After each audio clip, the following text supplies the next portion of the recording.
Je suis l'inquisiteur Dimitrios, et ceci est mon compte-rendu des événements de Xatis III. Cette piste audio est complémentaire de mon rapport écrit transmis à l'Ordo. Le monde de Xatis III était le théâtre d'un assaut majeur par une force orque non identifiée, composée d'une bande de guerre motorisée, dit culte de la vitesse, et d'un rassemblement de titans Xénos. L'attaque initiale visait plusieurs installations orbitales et colonnes manufacturières périphériques, avant de converger vers la cité ruche principale, Tarsis Vorn. Les forces impériales en présence, principalement la 43e cohorte de la Solar Auxilia, soutenue par un détachement du Magos Dominus Corm Parisi de l'Adeptus Mechanicus, établirent une ligne de défense autour des niveaux intermédiaires de la ruche. L'engagement fut total, les pertes lourdes.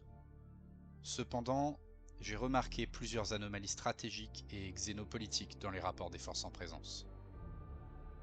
Des éléments de reconnaissance confirmèrent l'implication d'une force Eldar dans l'assaut Xénos. Contrairement à leur habitude, les unités Eldar n'engagèrent pas les orques, mais semblèrent coopérer avec eux de manière tactique. Cela constitue une violation flagrante des schémas d'interaction connus pour les Eldar. L'hypothèse d'une alliance ponctuelle ne peut être écartée. Les rapports fragmentaires issus des Vox de l'Adeptus Mechanicus convergent vers une conclusion alarmante. L'objectif principal des forces ennemies n'était pas la cité en elle-même, mais un des deux titans rivers stationnés en son sein, le titan Glorion Indomitus, en stase rituelle depuis plusieurs décennies au moment des affrontements. Son princeps était Julius Coran, au statut psychologique instable, sous observation du Mechanicus. Les archives sont incomplètes à son sujet. Au cours de l'assaut, le titan fut réactivé de manière non conforme, sans supervision d'un magos. Le princeps Coran, selon les enregistrements auditifs recueillis, brisa le sceau sanctifié de dormance, sans autorisation. Son comportement sur le champ de bataille fut erratique, sans respect des schémas classiques d'intervention. L'iconographie impériale avait été camouflée par d'autres symboles à l'origine alors inconnus. Il faut noter que les logs du cogitateur principal du Glorion Indomitus avaient été à ce moment irrémédiablement corrompus. Les quelques séquences extraites indiquent une suractivité du noosphère et des protocoles liturgiques totalement déviants. Mon hypothèse, à la lecture de ces premiers rapports, était que le princeps était corrompu. L'attaque principale des forces orques débuta à la 47e heure du siège. Plusieurs assauts massifs furent lancés contre la cité-forteresse, exploitant des brèches critiques dans les murailles sud, qui avaient été précédemment affaiblis par l'impact d'un croiseur orc abattu dans les étendues désertiques. Cet impact, bien que non intentionnel, provoqua des dommages structurels irréversibles sur les défenses impériales. La résistance, bien qu'acharnée, fut rapidement mise en échec par deux facteurs conjoints. La suprématie aérienne incontestée des orques, soutenue de manière inattendue par des forces Eldar hostiles. Cette alliance improbable offrit à l'ennemi une supériorité tactique qui mit en échec toute tentative de contre-offensive impériale décisive.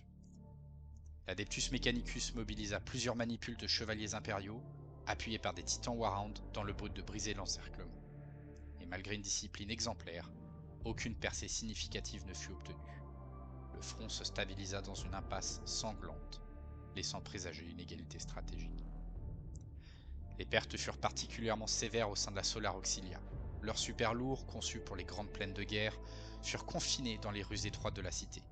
L'impossibilité de faire feu sans endommager les infrastructures sacrées du Mechanicus, jugées stratégiquement irremplaçables, réduisit drastiquement leur efficacité. Plusieurs titans de classe Warhound furent perdus lors d'engagements répétés contre les machines de guerre Xénos. Malgré ces revers, l'objectif impérial demeurait inchangé, neutraliser le méga gargant orc qui servait de point d'ancrage à l'invasion, afin de briser le moral des forces ennemies et reprendre le contrôle des remparts. Cet objectif n'a pas pu être atteint. Le statu quo tactique, défavorable à long terme, constituait un échec stratégique majeur.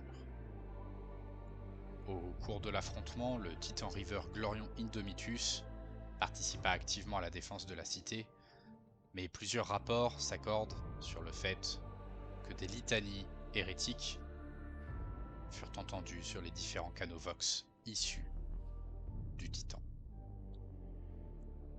C'est pour cela qu'après plusieurs heures de combat et bien qu'engagé militairement dans la défense de la ruche, le Glorion Indomitus a été neutralisé par une action concertée entre les unités récentes de la Solar Auxilia et les manipules de l'Adeptus Mechanicus.